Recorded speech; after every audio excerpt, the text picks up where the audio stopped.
Сегодня Шафиковы встречают первого гостя в своей новой квартире. Рустам Миниханов приехал из Казани, чтобы поздравить многодетную семью с новосельем.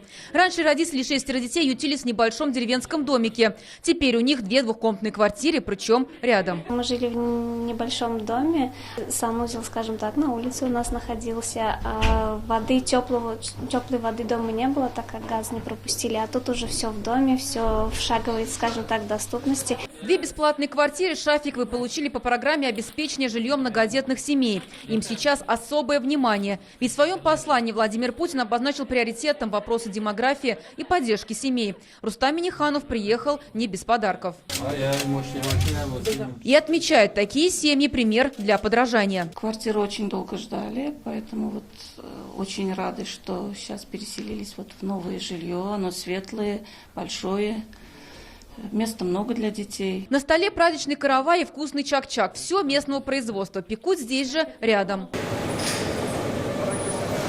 40 видов выпечки, 500 тонн продукции. Предприниматель Рамазан Юнусов рассказывает президенту, как из небольшой пекарни в 90-х его бизнес перерос в одно из лучших производств района. В этом помог и национальный проект «Малое и среднее предпринимательство».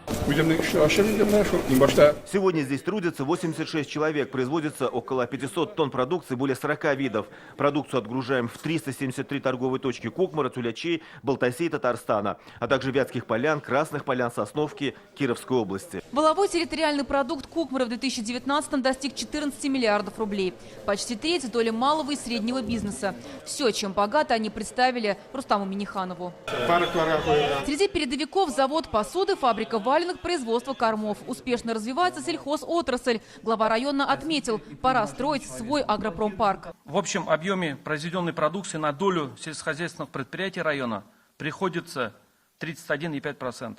Это за 5 лет валовый объем сельхозпродукции увеличился в 2 раза, до 4 миллиардов 445 миллионов рублей. Лучшим район стал по надою молока. Он первым в республике вышел на объемы 300 тонн в сутки. За это орден за заслуги перед республикой. Была наша большая мечта, чтобы какой-то район вышел на рубеж 300 тонн молока. И Кукмарский район оказался первым.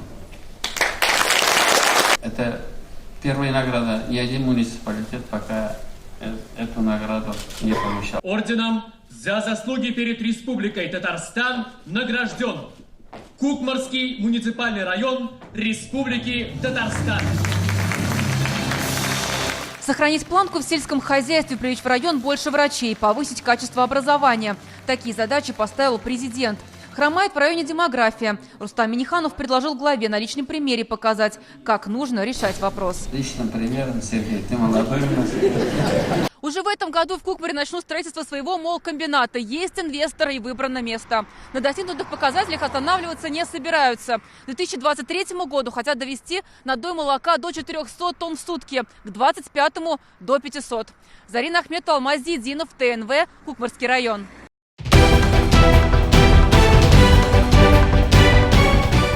Все новости дня, выпуски программы «Новости Татарстана», программы и фильмы на сайте tnv.ru и на YouTube-канале ТНВ. Подписывайтесь.